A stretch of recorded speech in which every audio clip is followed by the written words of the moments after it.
Welcome, everyone. Thank you for being here.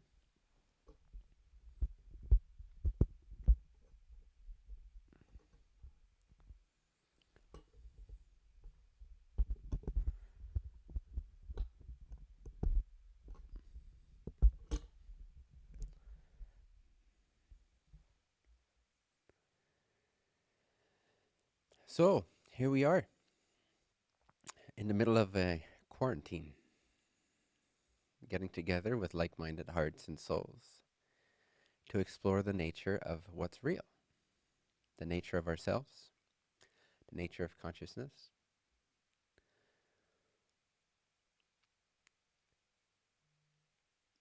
And so, it is obvious that what humanity is calling for right now is a sense of clarity, a sense of inner direction, a sense of guidance within themselves as to what to place their attention on, what to focus on, what to invest their energy into. And so I felt called to offer what I can, which is translations of direct experiences of the nature of consciousness,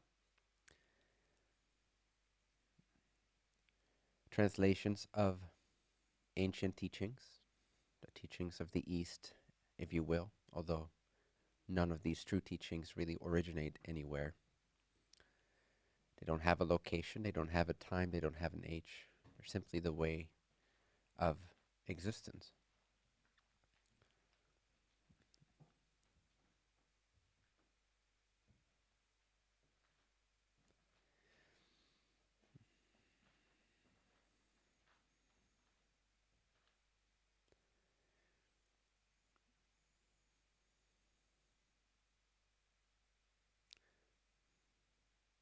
Are we good? Yes, okay.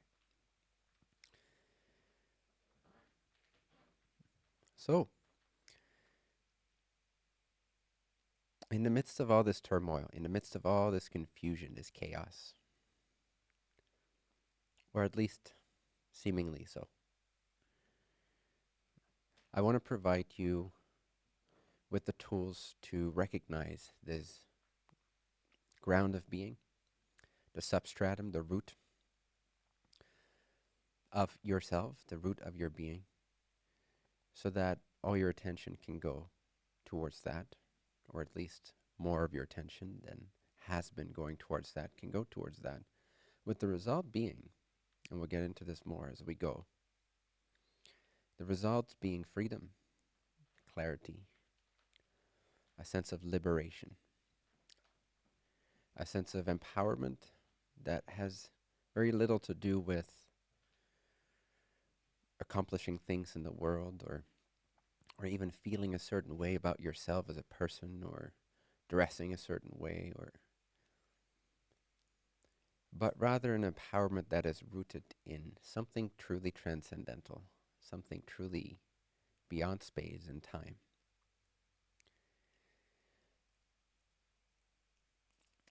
There is there are a lot of people right now watching that are most likely, I'm somewhat assuming, somewhat knowing, new to this type of material, at least to some degree. There will be some who have followed my work for a while, who are more seasoned practitioners of these types of teachings, and so they have more context. But because a big part of this intention is to be able to give simple tools to the world so that an actual sense of spirituality, an actual sense of enlightenment can be transmitted, can be delivered to anyone who's even remotely interested in finding out for themselves what their true self is made of and what the benefits are of being able to access this true self. And which brings me to the basic point or premise for us meeting here together, which is the whole idea of enlightenment. So I'll begin by kind of exploring or giving definition, giving understanding, giving description to what is spirituality, what is enlightenment. And it is my intention to make the first 2 or 3 or so sessions of this, and maybe more, of this at least month long, twice a week retreat. To keep it, not to keep it, but to make it simple enough, introductory enough, so where anyone who's watching can understand. And the beauty of these teachings is that even as you hear the introduction, it reintroduces you all over again, because every moment of recognition of this true self is fresh. Every time you recognize it, it's like your shovel digs a little bit deeper into that hole towards that well of total well-being. So it doesn't really matter if you're a seasoned practitioner or if this is the first time you've ever heard any of these sentences. These tools, these introductions, these guided meditations, these explanations will give you first-hand access, will deepen your first-hand direct experience access to something really profoundly true, liberating, and clarifying. So it'll continue to be relevant for all sort of students, if you will, or stages. But I want to make sure that the first 2, 3, 4 sessions are tailored to potentially new people. So I welcome you if you are new to this type of material, this type of practice, and my work specifically as well, or my translations specifically as well. Then I welcome you. I appreciate you being here, and it is my intention to deliver tools at your doorstep that will help you get to know who you really are, and again, all the benefits that result from that. So let us begin by exploring the concept, the existence, the premise, the idea of enlightenment. You've all heard the term probably. Most people know it in relationship to perhaps Buddhism or the Buddha, who attained enlightenment, nirvana. And of course, similar references are made in different religions and philosophies. So you're familiar with it to some degree, I'm sure, at least the concept of it. Otherwise, you probably also wouldn't be here.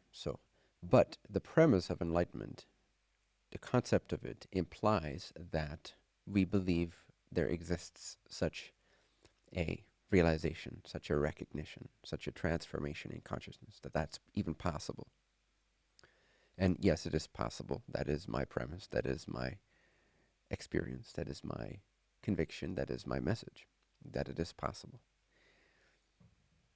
Then the second question would be, then what is it? If it is possible to have such a profound shift in consciousness, in identity, then what exactly is that shift made of? What does it do?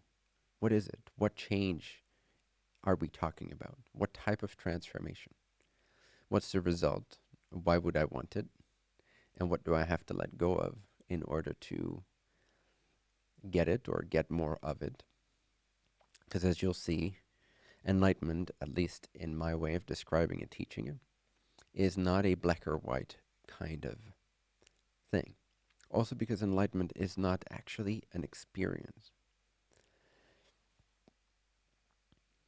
And again, I'll get into these details. I'll get into these descriptions. But for now, see enlightenment as a spectrum of the evolution of consciousness, the awakening of consciousness, the ascension of consciousness, the expansion of consciousness, the increase in the density or brightness with which an entity, a beingness, a consciousness knows itself. So an increase gradually for most, with some leaps typically, but overall gradually for most. Enlightenment is a process, or at least an aspect of the science of enlightenment, could be described as a process of familiarizing yourself, of getting acquainted to, of becoming familiar with that which you have heretofore not really paid attention to, that which you have not recognized, that true state, that natural condition of yourself, which you have not been practicing. You've been practicing a lot of other different kinds of focus points and things, and you've had so much awareness and training in how to be human according to humans, how to be human according to other humans, right? So, but what if the true purpose of being human transcends the typical training that we receive in what it means to be human? What if there is this incredible, difficult to describe transformational journey that we are on, that we are meant to be on, perhaps even a purpose that brought us here, that makes us continue to wake up every day and do what we do and be driven to do what we do, be motivated to do what we do. What if underneath all that there is sort of a blueprint intention, a baseline purpose that every being potentially, perhaps, shares as their foundational intention or blueprint for being, for appearing, for manifesting themselves in the form of this mind-body-spirit complex, or aka entity, or individuated spark of the Creator, or individuated spark of God, or individuated spark of that universal consciousness, right? The mind-body-spirit complex. Why? Why are we here? And what is possible for us? And where did we develop the term or concept of being a human being? Who gave that to us? Did we originally produce that thought, that association, that concept of what it means to be a human being? And even the assumption, the belief that we are a human being. And what that is limited to for most people in their understanding. When we say, I am a human being, what are we really saying that I am, that we are? And typically you will find it doesn't go far beyond that. That means that we are a body, we are a clump of flesh that goes around this planet having to abide by Newton's laws and randomly kind of goes about its job or whereabouts. It picks up desires along the way. It prefers pleasure over pain, and so it sets out on this journey to create a life for itself where pleasure is prioritized and pain is attempted to be avoided as much as possible. And we try to secure around this physical body, this physical vehicle that we believe is us. We then attempt to secure for ourselves a series of ongoing circumstances that provide us with safety, physical safety, mental emotional safety, self-worth safety, and social safety. And we then continue to live in that situational type of consciousness of being a body, surrounding itself with what it then calls my life, filled with components and elements that it has a relationship to, with its mind, with its thoughts, definitions and concepts that it has about ideas that it has and beliefs that it has about what it perceives, the objects that it gathers about itself. And then it continues in this sort of assumption, in this bubble of being human, and it continues to try to proliferate that bubble of safety and comfort, to expand that perhaps a little bit. Some people are more driven to expand that. They seem a little bit more adventurous. They take more risk. Others seem more conservative with their bubble. They are happy with it as it is, content with it as it is, and they'd rather keep it as it is rather than expand and take risks on it. Safety is important to them from the point of view of being the body. And there's a lot of other ways in which we could summarize what it means to be human, but I'm just trying to paint a general picture of what we assume it is to be human. And that we create this bubble around our mind-body-spirit complex, or our entityness, our beingness, our perceived self, or our assumed sense of self. And we don't really look far beyond that bubble, typically, most people. But every once in a while, there is an entity who is either born with or somehow during its lifetime is catalyzed or inspired into seeking beyond this bubble. Similar to the story of the Buddha, who pretty much had everything a human being, identified as the body, could ever want. You know, being a prince surrounded with fortunes and blessings and safety and security and everything a man could hope for, so to speak. And yet, being exposed, or at least so the story goes, being exposed to beggars and people living in the streets and old people and death, questions started to appear to this entity that urged it to ask as to the boundaries of its bubble, the validity of its bubble, and what the truth is beyond that bubble. And seeing that suffering firsthand, outside of its own bubble, or at the fringes of its own bubble, the edges of its own bubble, it became inspired to seek for a solution for the suffering, an answer to the suffering. And so in a similar way, every once in a while there is a being, and there's more and more of us these days, that are really inspired to look beyond the conventional ideas, and that are born with or inspired with a sense that everything is possible, or at least that the solution to the suffering, that the truth, if you will, whatever that might be, the truth, the experiential inner truth, the truth of existence itself, can somehow be accessed, can somehow be realized by this mind-body-spirit complex. And therefore it is inspired because it believes it is possible.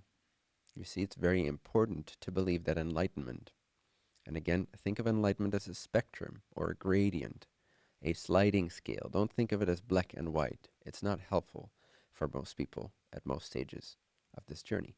So think of it as a spectrum, as a sliding scale, as a gradient. But it is important that we believe enlightenment, or greater enlightenment, more and more enlightenment, to be possible. If we don't believe it is possible, then how would we be inspired? How would we be inspired to use our attention in such a way as to maximize the probabilities of our increasing realization of the true self? So first of all, we have to believe that it exists. And I assume that to some degree, at least, you believe there is such a thing as enlightenment, or this transformational awakening of what you really are to itself in a very deep, direct, experiential way. I assume that you to some degree believe that that is a possibility, that that exists. Sorry, that it exists even. Then second of all, like I was saying, it is important that we believe that it is possible for us to actually directly experience this freedom, this truth, this liberation, this clarity, this transcendent state of self-realization or self-awareness. And it is very, very, very possible for every single individual hearing this today. And what a better time to explore this than now, when your external reality seemingly is forcing you to go within, to sequester yourself, to turn your attention to what is truly important for you, to take attention away from the externalities, the external situational experience of your day-to-day life, the bubble of your assumptions made manifest. What better opportunity, now that we are quarantined, which is just another word for joyfully in retreat with ourselves all around the world, and focus our intention, our efforts, our attention onto topics like these, onto ourselves, in a true way, in a way that perhaps some of you have never done before or even considered before. And so again, I'm very excited to be able to deliver this message to you today and to share in this type of exploration at a time like this. It is quite exciting. And once again, thank you for being here. I encourage you to stick with this online retreat, even as things don't quite make sense yet to your intellect, because what you will find with material like this is that the most important aspect of it is the direct introduction to what's being spoken about. It's not so much about developing a conceptual framework or an intellectual understanding of what is spoken about here. It is about this direct introduction to this message. And so the more that you're introduced to it in your own direct experience, because I'm just using my body to produce words for your body to perceive, to then interpret and give some meaning to, which then helps you guide your attention to a certain spot in your consciousness, to a certain quality in yourself, right? So we're having to deal with these tools, these distortions, these translation mechanisms, my brain, my vocal cords, your ears, your brain. But ultimately, and perhaps this is a bit too soon for some of you, but we'll get to this understanding. Ultimately, what's really going on here is that consciousness is actually speaking to itself through the illusion of these brains and these vocal cords and these lips and these ears and that brain and that interpreter. It really is a monologue of sorts. And you will be able to recognize and realize this underlying unity, this ground of being, which is like the canvas to the painting, or the screen onto which the movie is projected, or the tablecloth, which is made of this one unison material, yet can be lifted up at different points in that tablecloth, to the degree where it forms its own individuated mountain shapes, and these mountain shapes can begin to communicate to each other above the surface level, if you will. But the truth of it is that it is speaking to itself, that there is this great unity which binds all appearances. Which brings me to one of the definitions of enlightenment, or self-realization. And that is the realization of oneness, the realization of unity. Because as we deepen our awareness, and I will begin a guided meditation in a little bit to give you this initial introduction in your own direct experience, which is all that matters. Doesn't matter what I say, doesn't matter what you hear, doesn't matter what other people say, doesn't matter what your mind thinks. What matters is that you develop a way to identify within yourself that possibility of which we have been speaking, to which we are hinting, to which we are pointing. The words are not the truth. They are merely the tools we use to help you guide your attention back onto its source. So why don't we just start right there, right now? Take a deep breath.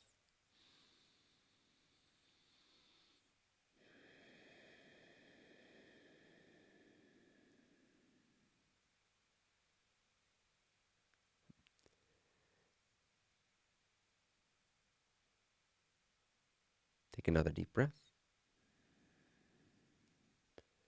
And relax the tension in your body and your mind.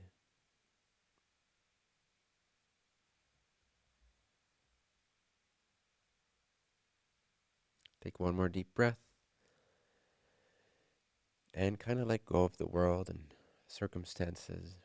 And just really relax. Come back to your natural state of being, your natural center of gravity.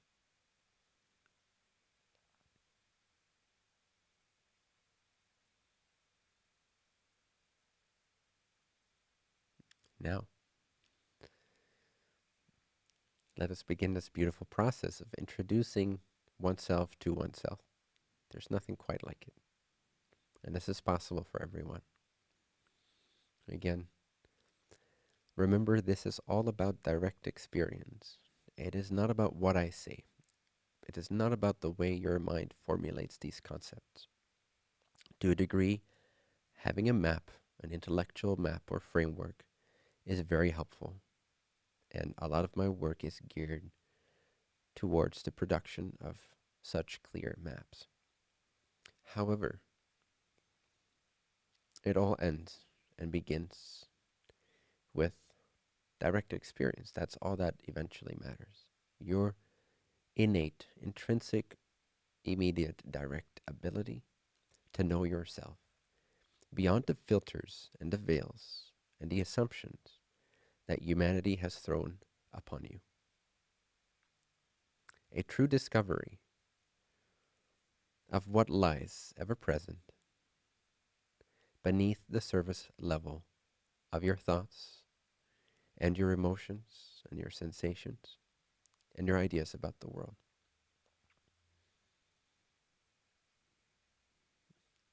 Relaxation is key because as we relax, our connection or bandwidth with the intellectual framework mind or analyzer or interpreter diminishes and our bandwidth opens up instead to an intuitive capacity or faculty of recognition. We begin to quite naturally, when we're totally relaxed, we begin to navigate, operate, function at a deeper level of consciousness. And this deeper, more instinctual or intuitive level of consciousness is able to recognize very clearly, in a very real way, realities or experiences that the everyday, busy thinking mind simply does not have the tools to recognize. It's not within its capacity or function. So relaxation is valuable. It's not ultimately needed. The body and the mind do not ultimately need to be relaxed. But you will find it is helpful to have them relax as much as possible when you are attempting this, say, contemplation or meditation or recognition of your true self. It will be valuable to you. And you will find it's also the result of the recognition. So one could go from a stressful state of body and mind, where the body and the mind are in a stressful sort of state, an everyday state. And upon the recognition, upon the glimpse, upon the sense, that intuitive feeling of this unity ground of being, this deeper level of consciousness, this truer state of yourself, you will find that the body and the mind typically will adjust to that recognition by relaxing, by sort of opening up, if you will, by loosening up the tension and resting, relaxing. And so recognition of your true self tends to come with a great sense of ease, nourishment, and relaxation. And as it is trusted in more and more, you will even be able to experience states of causeless bliss. A bliss, a happiness, a transcendence, a clarity, a liberation that is without a cause. Most human beings only know happiness with a cause.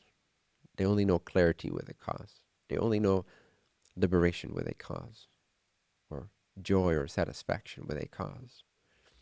But in the true state of what you are, this joy, this bliss, this freedom is ever present. And it's not affected by anything that you could ever possibly think into existence. Anything. It is completely and truly unaffected. So, for most of your life, you've been relating to yourself as a body with a thinking entity inside of it. And it's such a funny assumption once you've investigated it to the point of its resolve or its disappearance. But for the most part, we've been relating to ourselves as a clump of flesh and bones that somehow carries within its skull a little chamber with a little entity in it, which no neurologist has ever been able to find yet, by the way. That little chamber where the entity exactly resides. It's still a mystery. Perhaps because it's not there. And so that's how we relate to ourselves and others, unconsciously, on automatic pilot, on a day-to-day basis. This is how we spend the majority of our attention. our consciousness. But what is consciousness? What is that principle in us which is alive? Because just because the body moves, that doesn't mean that that defines the principle of aliveness. Motion does not quite grasp the true meaning of the word alive, or existent, or sentient, or intelligent, or awake, or conscious, or cognizant. Alive, that which is conscious, which is cognizant, which is able to respond, which can know itself and its experience. That is which is alive. That is that which is alive. So my definition of that which is alive equals that which we point to using words such as consciousness or sentience or pure existence. But the motion of the body does not quite capture that. It might be an indication that there is something which is alive, that there's something which is sentient and conscious, which is somehow connected to or channeled through or is making use of this body. So movement could be seen as an indication of that which is alive. But movement itself does not define that which is alive. It doesn't capture that which is alive. So what is being alive? And this is quite synonymous with you right now are conscious of my words. And when you relax the mind, and you don't have to be completely thoughtless. It'd be great if you could. It would be very expedient to our cause. It would help you recognize very instantly what I'm talking about. So by all means, try it, but without generating a lot of frustration about it. But try to have no thoughts for just a second. And, important, before you do it, it's not about not having thoughts. It's about what remains when you have no thoughts. It's about recognizing that which remains when you have no thoughts. That sense of I am, that sense of self, that sense of being alive, of existing, of being sentient and conscious and awake and clear and lucid. To recognize that I am lucid, that I am clear, that I am awake, that I exist, that I know that I am, when I have absolutely zero thoughts for just 2 to 5 seconds. Or even half a second, if 2 to 5 is too ambitious for now. But you will be able to do that, by the way. With continued practice, you will be able, at will, to suck all the oxygen out of the mind, meaning to take away all its fuel for thought, for conceptualizing, yet without falling asleep. You can stay fully awake, fully sentient, fully aware of yourself, of what remains of this pristine primordial state that we are right now being introduced to in our direct experience.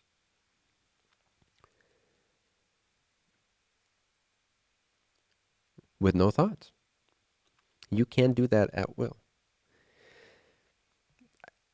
Granted, that's typically a little difficult for people to do at first, and that's not a big deal. It's not a big obstacle.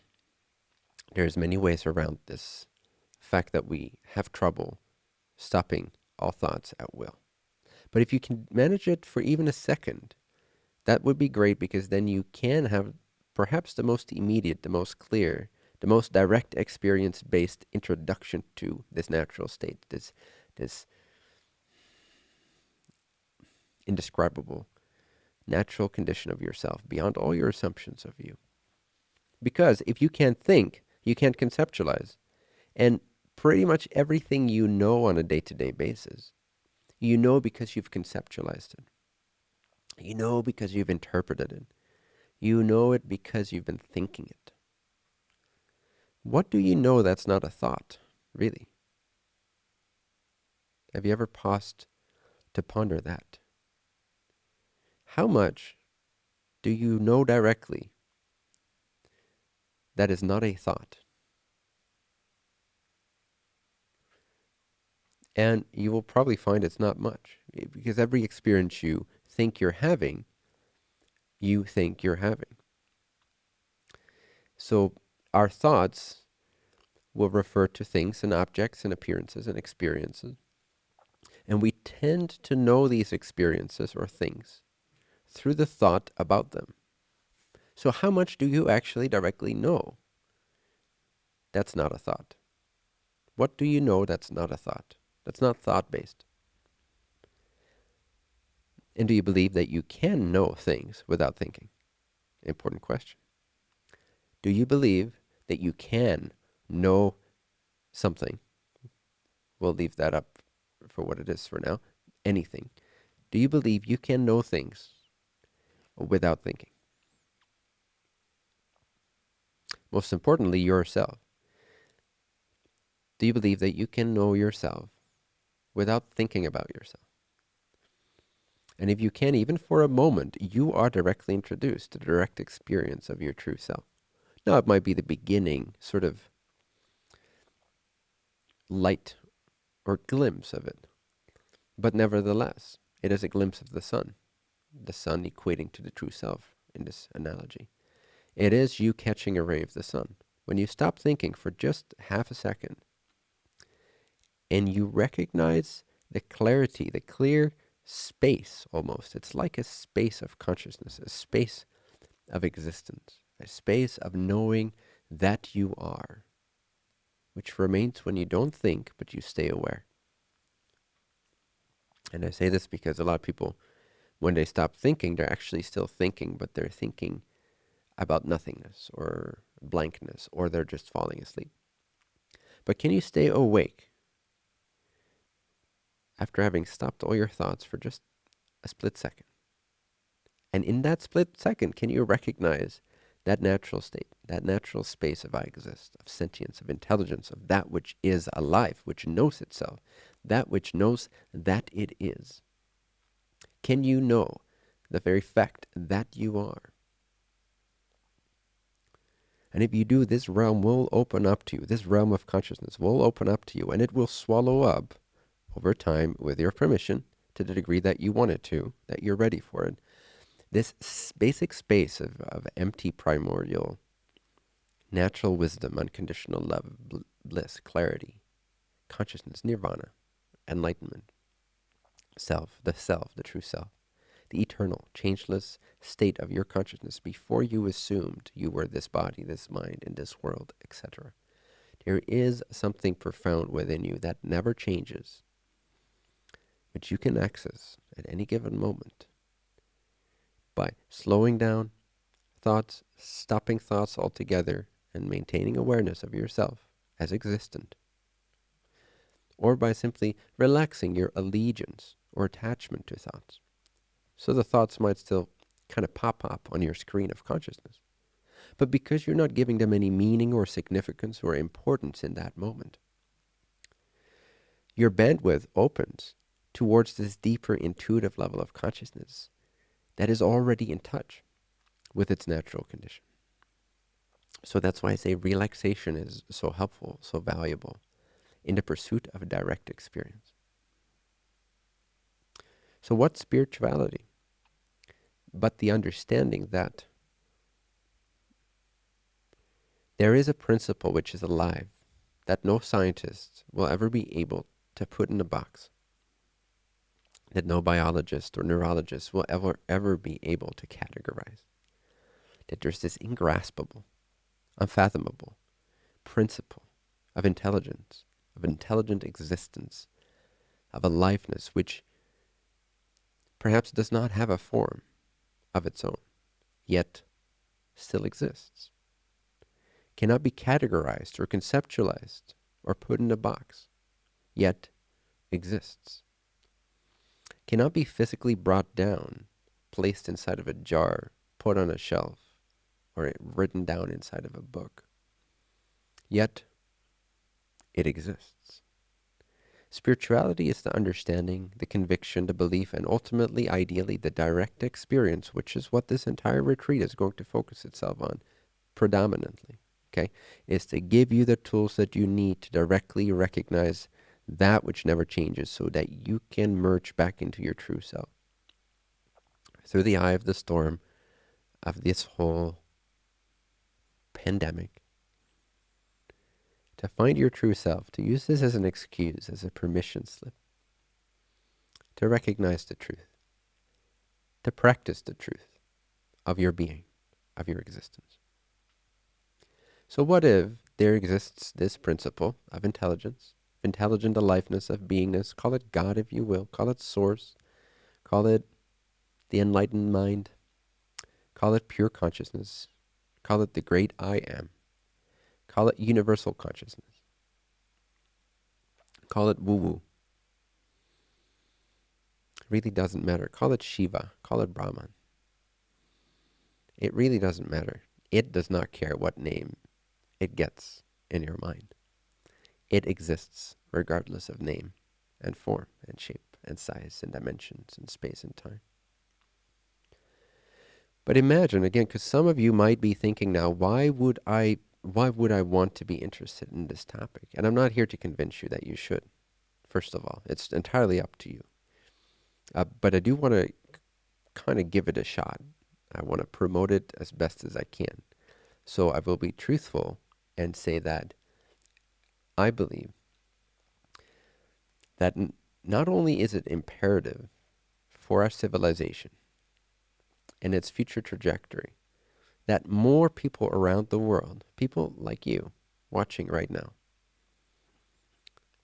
prioritize, devote themselves to, commit themselves to a true, genuine, direct experience-based spiritual practice that's free of dogma, that's free of lineage, that's free of religious concepts.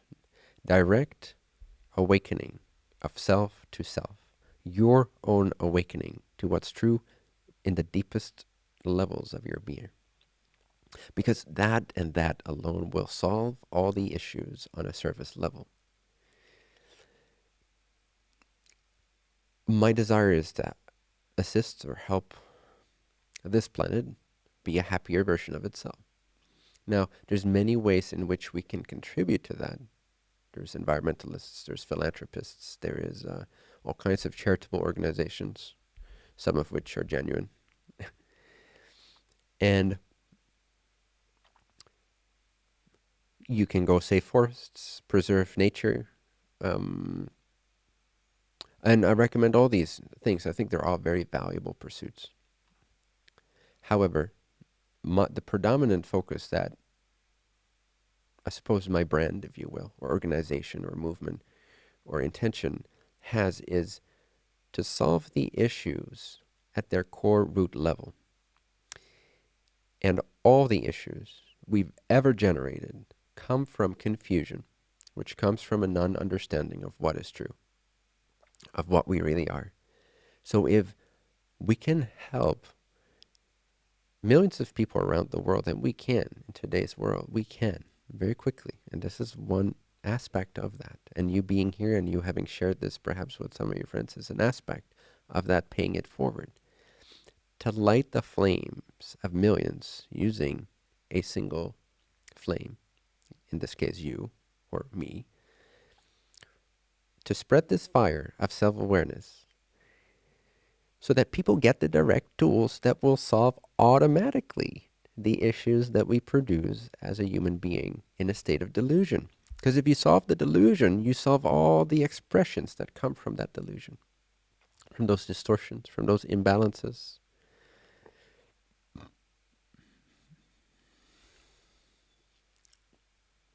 Consciousness and our relationship to it, our relationship to what we are at the deepest level of our being,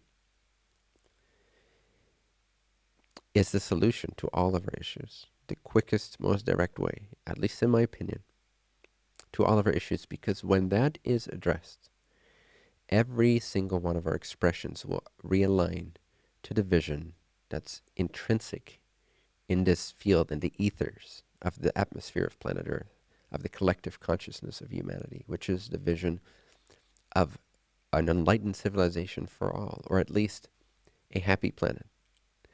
A planet that is vibrant, happy, alive, balanced, harmonious. A planet that understands itself and therefore interacts with all portions of itself and other selves which are itself in harmonious, compassionate, understanding, transparent, lucid ways. So you can directly contribute. This is just one aspect that I'm addressing as to why should one even want to put its attention and its time into a direct type of practice or understanding like this. Well, one aspect of it is that I believe it is imperative when you look at the external state of our world, which is a manifestation, a reflection of our internal workings, of our relationship to ourselves. It is imperative that we make a change deep within ourselves, that we change the relationship, the clarity with which we know ourselves, the awareness, the responsibility, the freedom, the confidence, the empoweredness with which we relate to ourselves and all aspects of our consciousness as they arise within the field of our awareness on a day-to-day basis.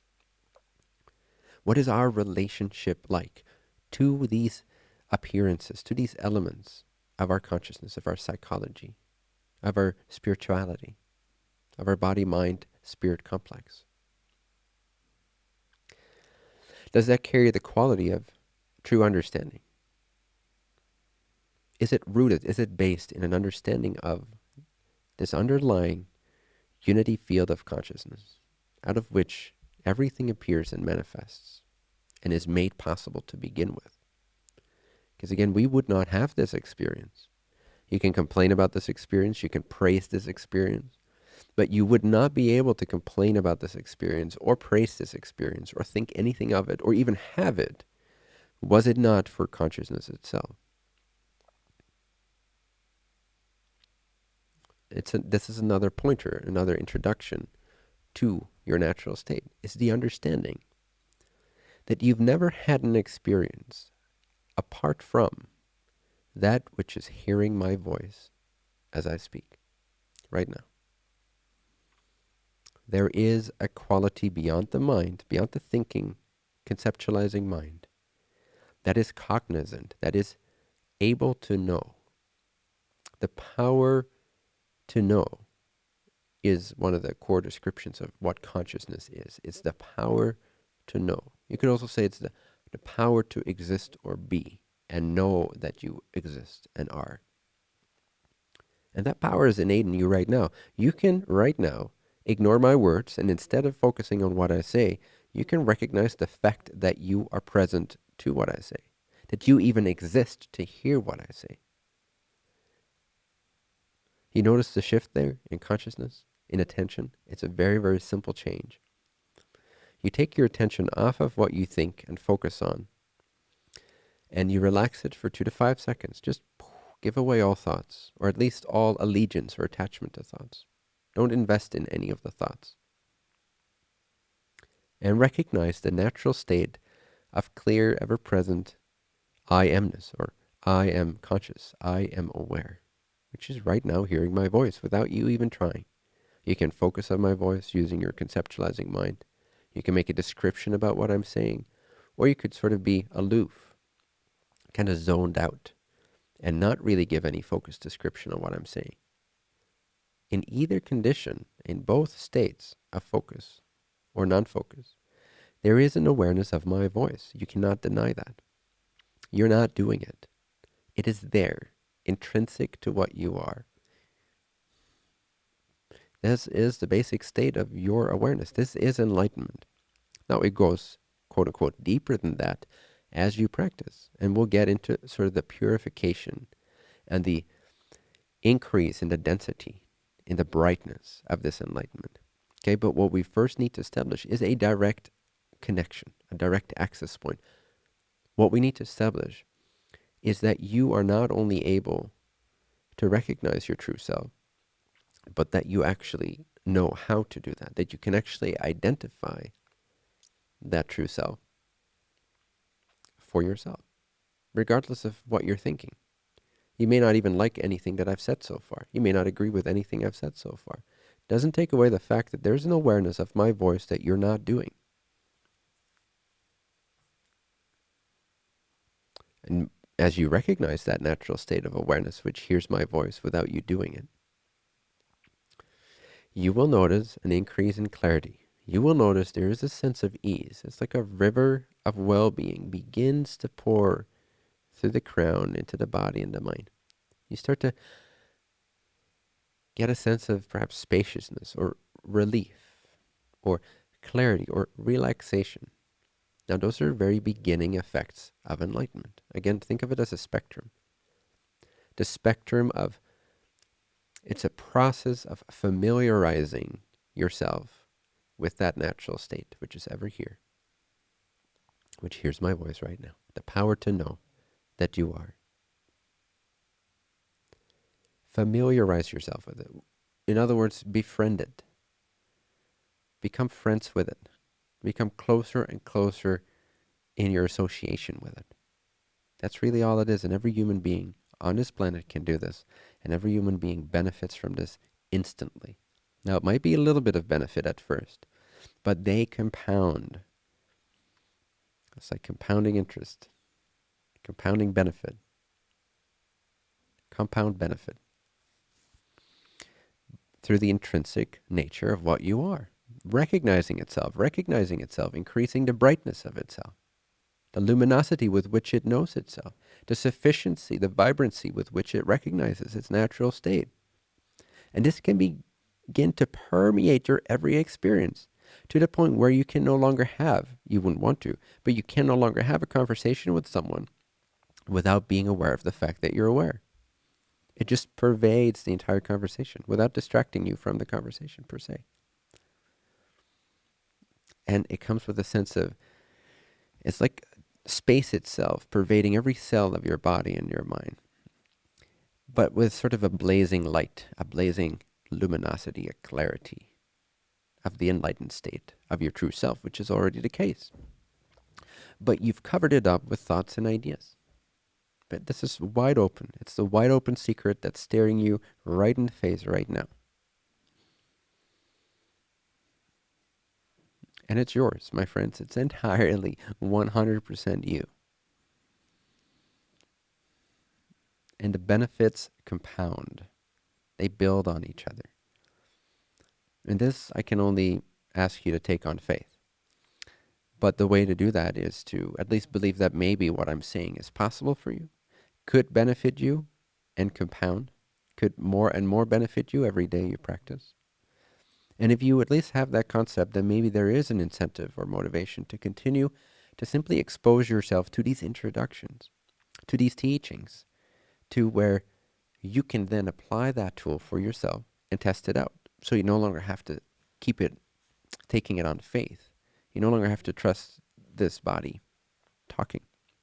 You can now directly know what I'm talking about and decide whether or not it's worth your while, worth your attention, worth your energy. I encourage you to try it out. That's about all I can do. That's about all I want to do. It is entirely up to you what you do with this information.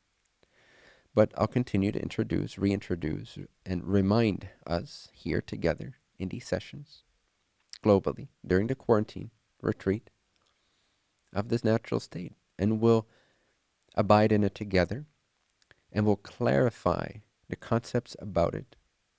We'll make the path into recognizing and abiding in it easier and easier by dismantling any ideas that we have about it through your Q&A also during these sessions, your questions, which I will do my best to answer.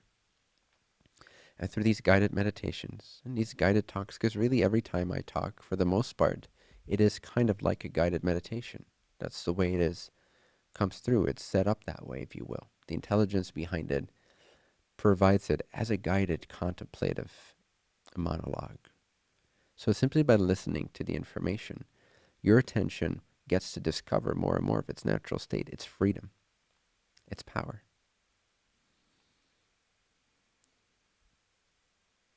So, enlightenment exists. It's possible for any human being to become more enlightened or awake or self-realized.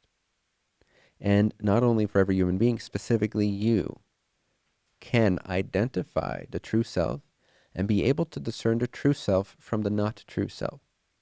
And this is very helpful And we'll get deeper into that distinction, to that science, because that will really help you to get more clear, direct recognition of what you are, and for it to really, really transform your consciousness, your sense of identity, to really free you from the limitations that you believe are real today, is by going through the distinctions of what is the true self, what's not the true self, so you can clearly recognize that intangible, yet so vividly here, quality of that which is alive, which is not a form, which is not a body, which is not a mind, which is not a concept, which is not an object.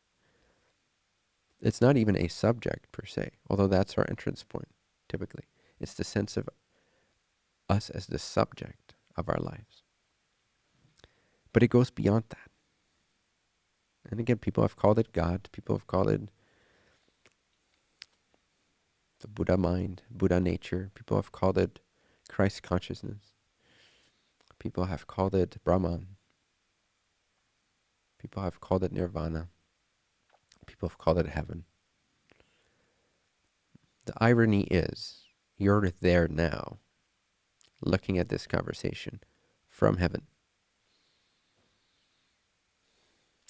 And this dialogue is here solely for the purpose of helping you see that again. You have everything you could ever want for, and more than you can even imagine. This is not a false promise. It requires practice and recognition and commitment, because this universe is based on free will. Whatever you will, whatever you want, whatever you invest yourself into, you will get that realization or that outcome or that manifestation eventually in one way, shape, or form, in some way, shape, or form. Similarly with enlightenment, it is the result of your free will. If you don't want it, then you're going to kind of struggle with the concept of it. But if you want it, the more you want it, the more all the perceived obstacles are rendered irrelevant and empty. They're neutralized. The stronger your desire for knowing the truth of your own consciousness, which is not a form, it's not a particular experience, it's not this or that sensation or this thought or that thought. It's much deeper than being this or that. It's eternal. It shines through these clouds of experiences, like the sun and the sky pervade the clouds. The self, the natural self, is like sky, like space, filled with self-luminous sunlight. I don't mean to sound too woo-woo, but it's very much like that. And it's here, it's available, it's speaking to you, and you're listening from it. It's that which knows whatever you're thinking right now. Turn your attention back onto awareness itself, back onto the fact that you know that you exist. Become aware of the fact that you know that you are. And notice the experiential shift in attention and the result that that brings about already, even doing it for a second or two. Can you imagine abiding in that, resting in that, making it brighter, making it so crystal clear, so self-confident? It will swallow up your delusions, your confusions. It will replace your fears, your confusions with this blazing light of bliss and freedom and clarity and skillfulness. It won't make you ungrounded per se. It won't make you unrelatable per se. No, you'll have a completely different experience of what you are than most people have of what they are. But it doesn't inhibit you, it doesn't stop you from relating to them, being with them, playing with them, engaging with them, dialoguing with them, being of service to them, interacting with them, learning from them, teaching them. That will all maintain itself. Your ability to blend in as you currently already are doing anyway. It'll just become a conscious thing.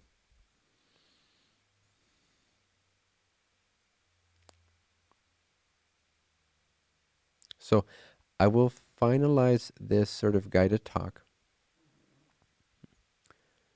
by making a distinction that is easy to remember for you going forward until we have our next session on Wednesday.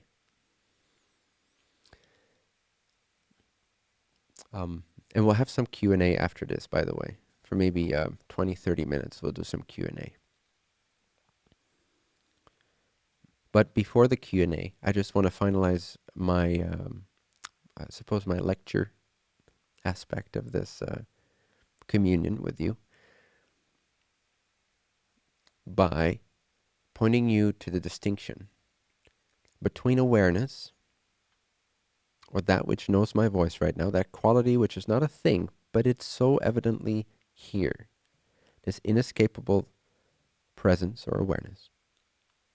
I want to make a distinction for you in your mind, in your thinking, in your intellectual framework, between that quality which is not a concept. It's the quality of existence, being aware, and everything else that is known. And let's call everything else that is known, I call it by different names, but the most liberating way to see it typically is to see them as appearances. So what is an appearance? An appearance literally is anything that has a beginning, middle, and an end. Anything that can be experienced, like you'd experience an object. But your thought is also like an object. It has a property like an object. You can observe it. It appears. It seems to be there for a while, and then it disappears. Just like physical objects, just like environments, even like mountains and planets. So an appearance is anything that you experience, that you are aware of. Anything that you can be aware of, subject, object, any object, basically, object of attention, any perception, you could say also, is an appearance. And by calling it an appearance, you already highlight or emphasize its temporary nature, because you're saying it's appearing. It's not the ultimate truth, because the ultimate truth cannot suddenly appear one day. It wouldn't be ultimate truth. So the ultimate truth of what you are cannot be anything that you're aware of. It cannot appear. It must be there all the time. And that's exactly, my friends, why it has gone unnoticed for most of you. Because it's been there all the time. It's there now. That which hears my voice right now also was hearing my voice 20 minutes ago and 40 minutes ago. And 5 years ago. It was looking in the mirror, knowing that it exists, existing. You see, that's why we don't recognize the object of God itself, existence itself. We instead recognize all the other objects or appearances. But the substratum of all appearances, the constant denominator, the consistent, pervasive self, we fail to notice because we're so distracted with this or that, this or that, this or that. Remember, I'm introducing you to very high direct level teachings here in as simple a way as I can at this moment. This is not your everyday spiritual, conceptual, incense-based, let's walk around the hill together and then cuddle and sing kumbaya kind of spirituality. No offense, by the way. I know I made that sound kind of offensive, but that's not the intention. But this is different. You have to understand, this is a direct transformation applied to your consciousness at the deepest level. I'm making it sound accessible, and it is. That's the whole point. What you are is accessible all the time. But I'm saying this to give you perhaps a sense of respect for the practice and the material. That you really understand that this is something, this direct kind of introduction is something you would typically only get after hardship, after proving yourself in sort of secluded types of meditative communities. And you'd have to go through lineage things and all that, ceremonies, and rites of passage. And I want you to understand and respect, for your own sake, not for me, I want you to understand and respect the nature of this material as being highly transformative, right? So we're going on a journey together here that will transform your sense of self. If you continue to be introduced to these teachings, I promise you, your pain will turn into bliss. Your delusions, your projections, your concepts will turn into clear, direct knowledge of who you are. You will achieve the liberation that you're currently trying to find through objects and attainments and achievements. But it is a profound change in consciousness. And yes, it can be taken one step at a time, and it can be taken at your own pace. And there's no way to take it beyond your own pace anyway. You are protected in that sense from yourself. But to make you understand that this is a profound transformation, that if you apply yourself to it, it's not just a brief recognition. It's not just relaxing the body and the mind. That's all great. But this goes deeper. I just want you to know that. I just want you to understand that. Full disclosure, this is a profound transformation of your very sense of self, your sense of being. And you will take it at your own pace. And I invite you, I encourage you to continue to expose yourself to this introduction and to practice the tools that you extract from these sessions and to support each other. Maybe go to like the Facebook group, Bentinho Massaro's Teaching and Community, or maybe we'll be able to set up some type of a group somewhere on some platform for this purpose. For now, I suppose you can go to Bentinho Massaro's Teaching and Community on Facebook if you have a Facebook account still.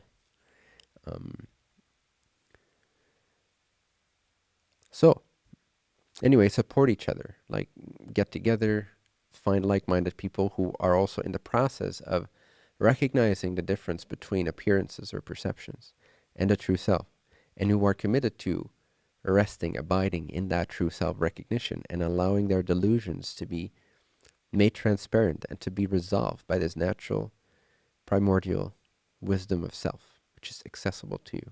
And again, the benefits compound. But it does take some attention. It does take some appreciation of what it actually entails. It's a deeply transformative process of consciousness waking up to itself, waking up from the dream of appearances and thoughts and concepts. And this is a gradual process for most. That's why it's okay.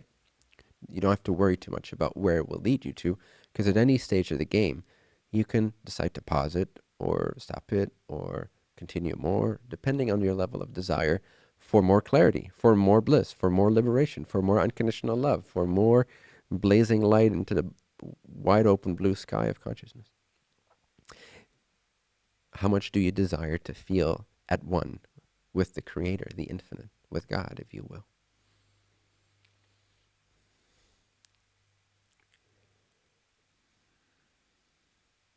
So, there's awareness and there's appearances. You could also say there's consciousness and there's the contents of consciousness. Or in a sort of faulty way, you could say there is the subject and there's the objects of which the subject is conscious. Sort of faulty because the subject really is produced by object-based consciousness.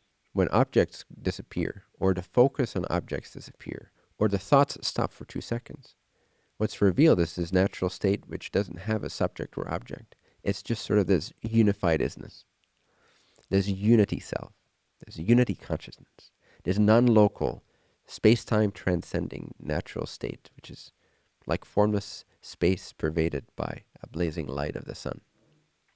Clear, luminous, free, vibrant, alive.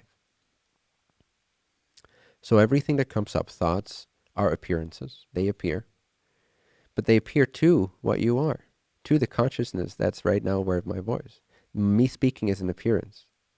You're aware of that appearance. Therefore, you can also be aware of the fact that you're aware of the appearance. And therein lies that change. That's the direct introduction to the natural state of ever-present, timeless awareness.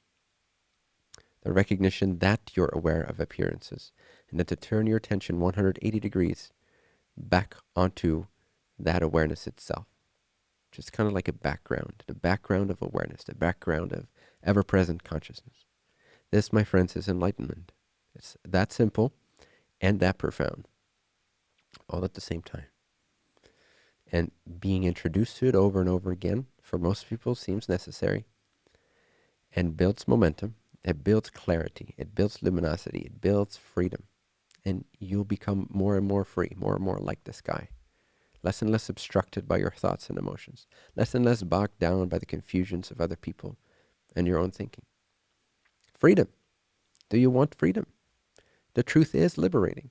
But again, first it might piss some of you off. Some components of you might be pissed off, but truth will set you free. So we'll take a short 10-minute break. So stay tuned in if you're still interested.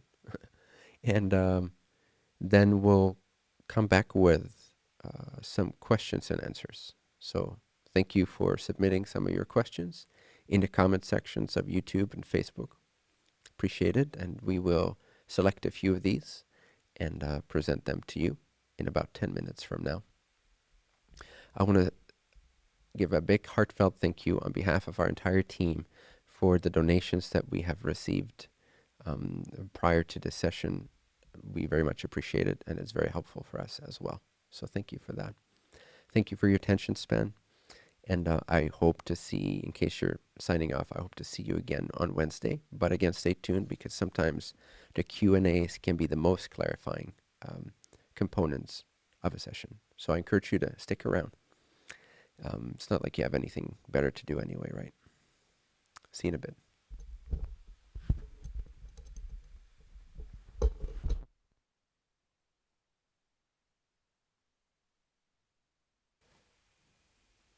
Are we on? Good. Okay. Hey, welcome back, guys.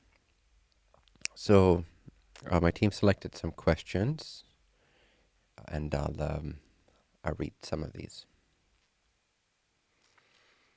This is by Ben. Getting to the root of my experience and not falling into endless thought and projection streams takes such intense focus. I wonder, do you advise holding that level of total focus consistently 24/7? Again, I really encourage you to see this as a spectrum, not as a black or white thing, not as a right or wrong thing either. So rather than thinking of it in terms of, should I hold that level of focus, and when I don't hold that level of focus, then I'm not free, there's an even more direct path, if you will, than holding your focus on it. Although, yes, that is a direct path as well, to as much as you can abide in that.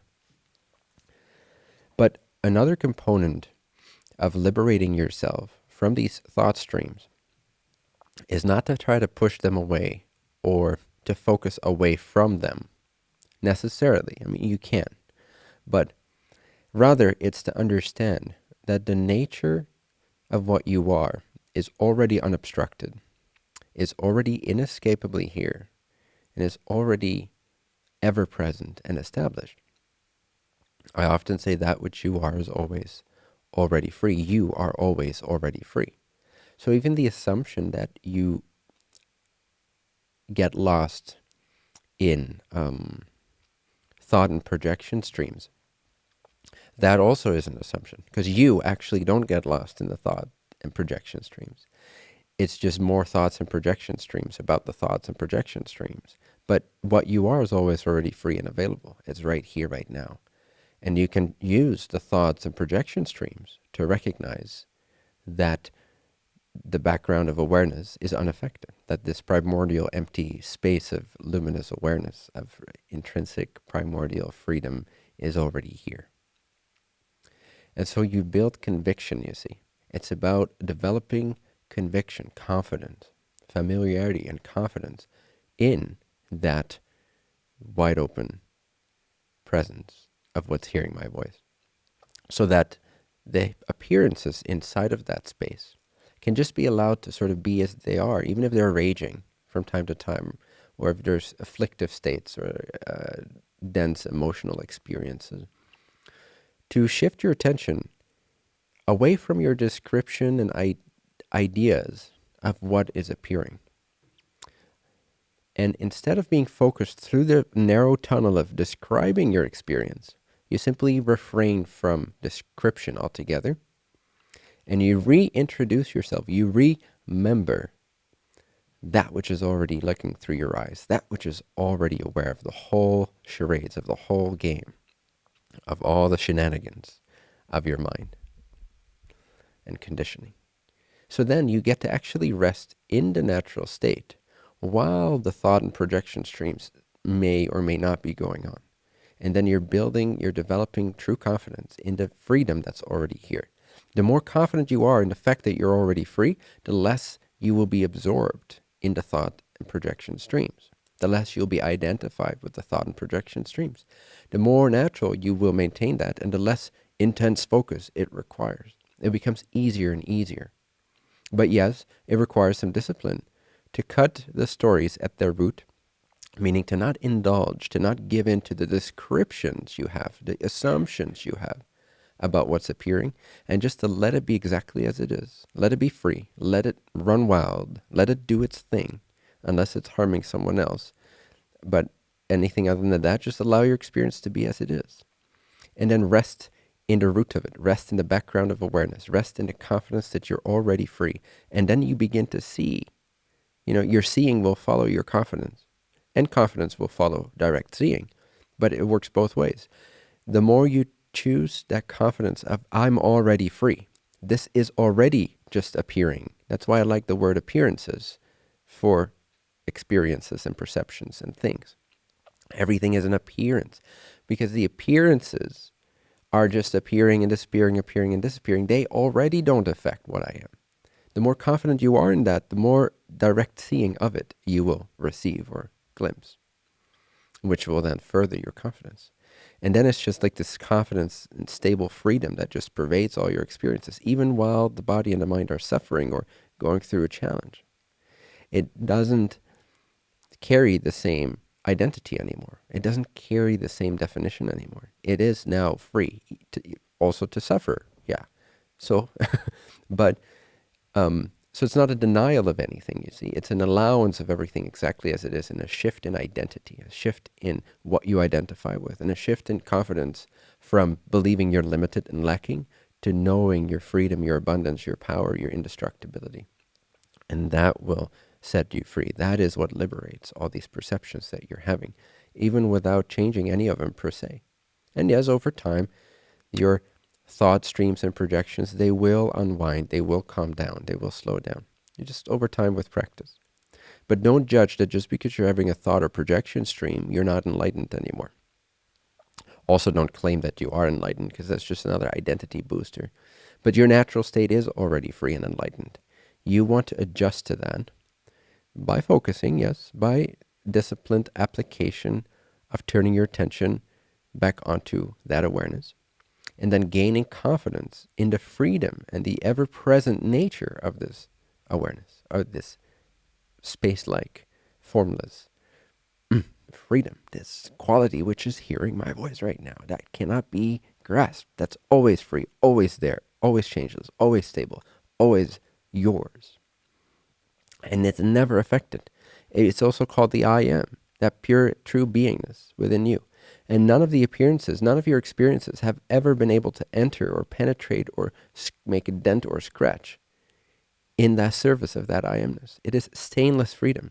It is stainless, self-perpetuating, self-luminous, call it what you will, divinity, godness, isness. It's right here, and it goes unnoticed by the human mind so often.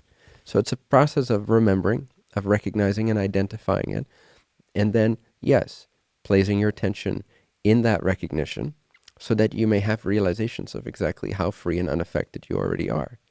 And then you can choose to be more and more confident in that truth, in that law, if you will, and that will transform your personal experience, even while you still have a lot of thought and projection streams going on.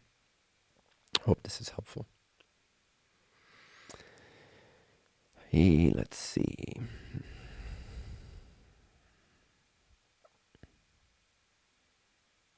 Will there be a recorded version? I'm very sorry I missed the first one. Janine on Facebook. Yes, there will be a recorded version. Nishi, shall I stop my yoga and meditation for a month for complete undiverted attention for self-realization? I mean, that would sound delicious to me personally, but it's entirely up to you. But I would say use this quarantine in as effective, self-devoted way as you can, meaning be devoted to the truth within yourself. You're not expected to go out right now and like help people do things, go to your job. And so why not use this time? It's such a precious moment, these few months that we have here, to really dive in and to really give yourself that gift, because you may never give it to yourself again in this way. So, but you don't have to quit your yoga and meditation necessarily, because it's not about quitting anything, rather than it is about devoting yourself to this recognition. So while you're practicing yoga and meditation, you can apply the recognition of this space-like background of awareness and just become familiar with it and start to taste its freedom and start to see that appearances don't affect it, and continue that practice.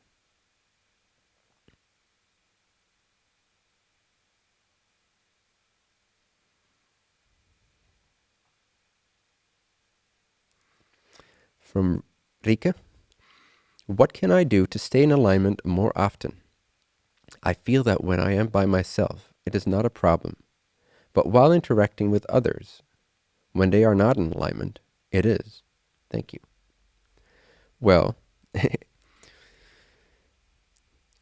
one suggestion could simply be to not interact too much with others if you notice it's getting past a certain threshold of what you can handle consciously by staying in your own alignment.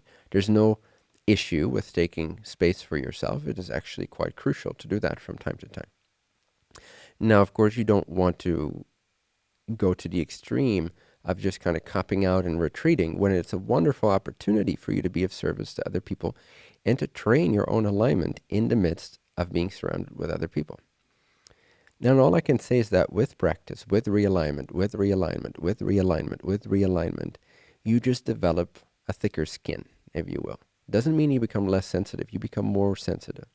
But at the same time, you develop more perseverance, not quite the right word, more clarity, more resourcefulness, because your connection to your own alignment is now this source of energy, this source of well-being. And so it becomes more and more difficult to be depleted by other people, and it's easier and easier to stay in alignment for yourself. So, and also, that being said, though, take moments to yourself, definitely. Like every day, take short moments to yourself, and every week, take a longer moment to yourself, a longer period of time, whatever works for you. It's just practice, sweet friends. It's just practice. Practice makes perfect.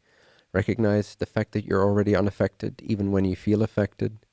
Feelings of being affected are also appearing inside of awareness, inside of the space-like consciousness that hears my voice right now. My voice is not scratching your awareness. It's not leaving a dent. It's not leaving a mark. And you, in the body and the mind and the energy body, feeling affected and overwhelmed and out of alignment, also doesn't put a dent in your awareness, also doesn't scratch or leave a mark on awareness. It is stainless, ever-present, already freedom. So begin to gain so much confidence in that, that you can even allow your body to be overwhelmed, to even allow your mind to go out of alignment without you actually losing sight of the true underlying space-like freedom or background of that which exists, that which is you. And then you're able to recognize that and bring that forth. And again, it begins to pervade like this blazing light that just cuts through all the clouds. And then you are alignment. Even if your body or your mind gets kind of swung around from time to time between this perception, that perception, being of service over here, being needed over there, and then trying to find some rest for itself. And that's just part of the play to some degree. Whatever, let it be. Like, don't define that in a significant way. Like, that doesn't mean you're not free. That doesn't mean you're not happy. That doesn't mean you are not ultimately at the root of who you are, completely 100% aligned. And you can develop that recognition of your 100% alignment even when every other portion of you appears to be out of alignment. You are still aligned. That which notices misalignment is fully aligned. That which notices feelings of separation is not separate from itself. That which feels chaotic is totally clear. That which recognizes confusion is totally not confused. Develop that confidence, and that will help you transcend whatever appears without having to push anything away, avoid anything, suppress anything, change anything, fix anything. It just is the natural allowance of appearances as they arise, and you're naturally staying rooted in the recognition of what's pervading them, this clarity.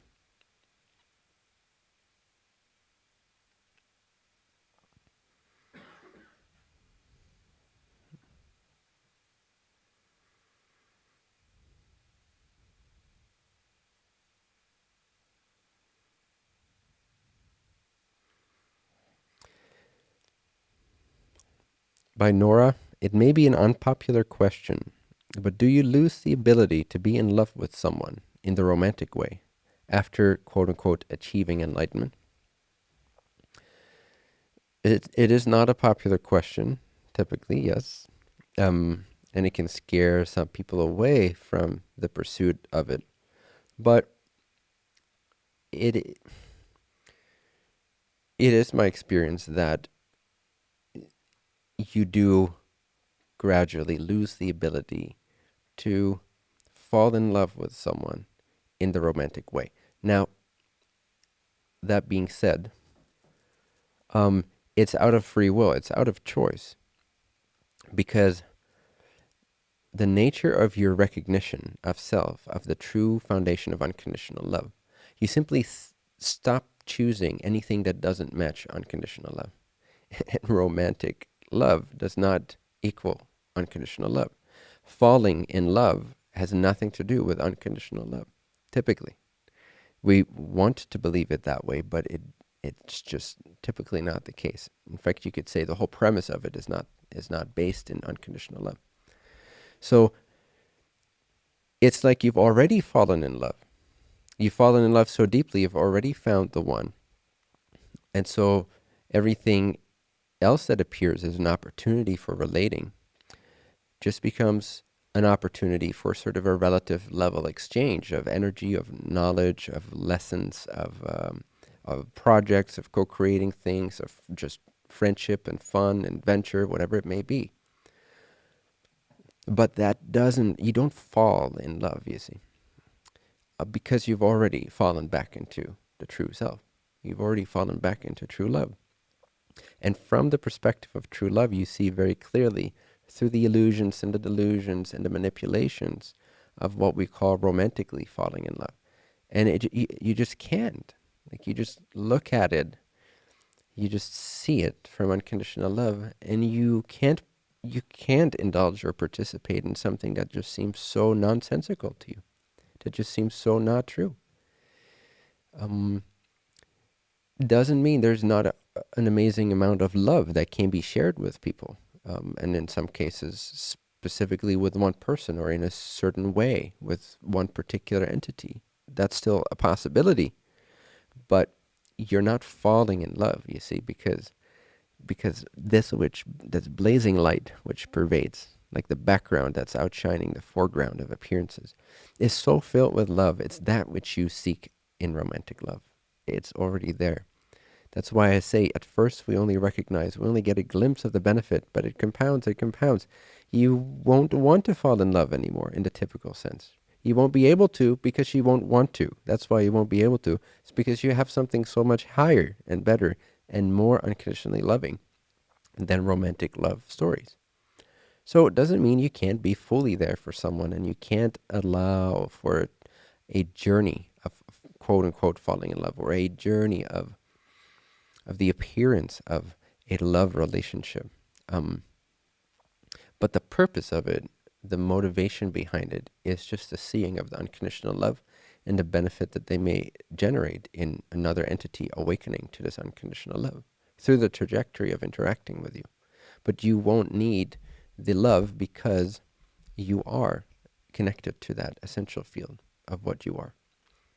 So then it's just a relative exchange. It's just practical, it's purposeful, it's fun, it's pleasurable, it's helpful, right? So now you're allowing people into your relationships, if you will, or you start to relate with people when it's helpful and practical and of service to sort of a common vision, perhaps, and then there's an alignment and a great sense of fun and shared love and light. But you're not falling in love with an idea, because you can't fall in love with any idea anymore. But this happens gradually. So you could say the more enlightened you are, the more you've already married yourself, the one.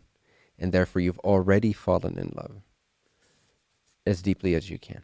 So yes, the process of enlightenment, I saw another question said, like, is the recognition of the true self like falling in love? And yes, it is. At first you kind of start dating. You just a few moments at a time where you kind of familiarize yourself, you introduce yourself to this natural state of freedom. And it's like, oh, cool. It has potential. But, you haven't fallen in love quite yet. And then as you deepen your recognition, you devote more time. You go on a second date, a third date, a fourth date. Um, you go do fun things together. When you're talking to other people or going to your job, you're continuing to sort of text the one that you love. In this case, you recognize the true self while you do your everyday things, and it becomes a more ongoing relationship. And you start to gradually fall in love. And as you fall in love, the bliss opens up. The bliss opens up in this state. And someone else asked, bliss also appears. And I'd say ultimately, yes, that is true. Absolutely. Not in the way you meant it in your question, though, but absolutely from the absolute, which I'll get into maybe in a later session. Yes, even this consciousness, this bliss is an appearance. However, within the domain of what we're talking about right now, which is the enlightenment of awareness becoming aware of itself, bliss is not, what I mean with bliss is not so much an experience of bliss. It is the recognition of your true nature, which when it is recognized, at the moments that it is recognized, it realizes itself with a sense of bliss. So you could say that that bliss appears because you're not always in bliss, or you don't experience yourself to always be in bliss. But it's kind of different because it is the intrinsic feeling state of awareness is that bliss body, that completed body of pure beingness. And the more that your consciousness is aligning to that, the more that you'll become aware of the bliss that's always there already. So bliss is not quite an appearance in the typical sense of the word. Fall in love. Fall in love with you. It is about time. It's about time we fall in love with our true self. Everything else will be improved. Don't worry about it. Don't fear all your attachments dropping away so much. Just kind of say yes to this journey. Say yes to this adventure. Let yourself be stripped away from all non-essentials, and you'll have the best time possible during this whole quarantine thing. Why not? Like, fall in love. Transform yourself at the deepest level of your consciousness. Commit to this online retreat. Practice it. And discuss it with other people. Like, really pay attention on a day-to-day basis. Go sit and meditate on it. Go rewatch some of these sessions. Just listen, close your eyes and listen to the words, where they're coming from, the state from which these words appear, and to which these words are pointing your brain. What is that state like? And it's not some kind of a weird state. It's right here, right now. It's you recognizing this. And it's a process of uncovering that which has always already been the case, but you simply haven't noticed it. It's right here in plain daylight, in plain sight. It's right here. It's yours. It's you already. But you think this or that. Stop thinking this or that. Recognize the truth. The clear, ever-present, inescapable truth of that space-like background, of that which exists and knows that it is.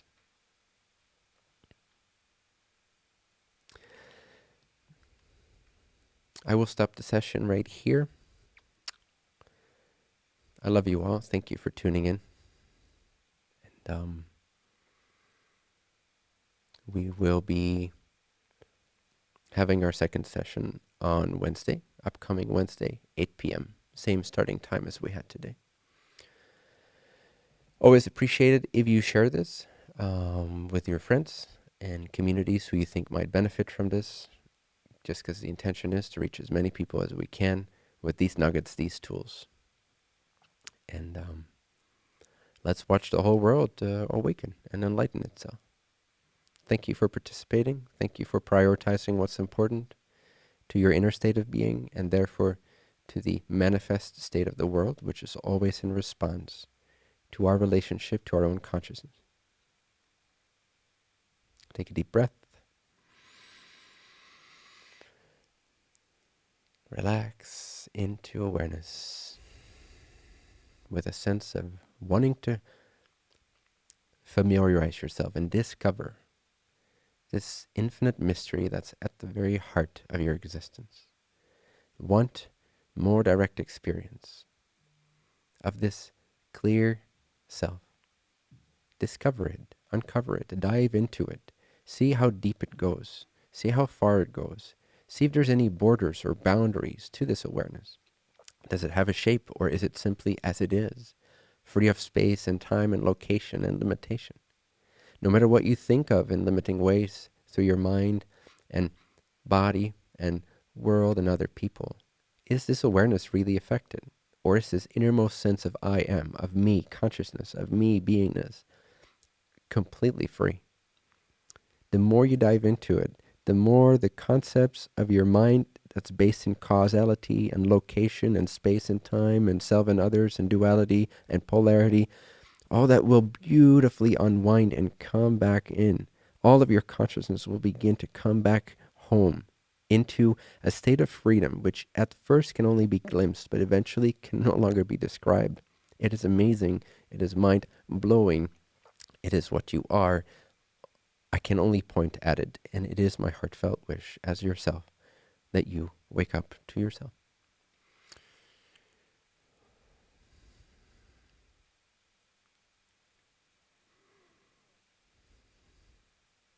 Let's 11.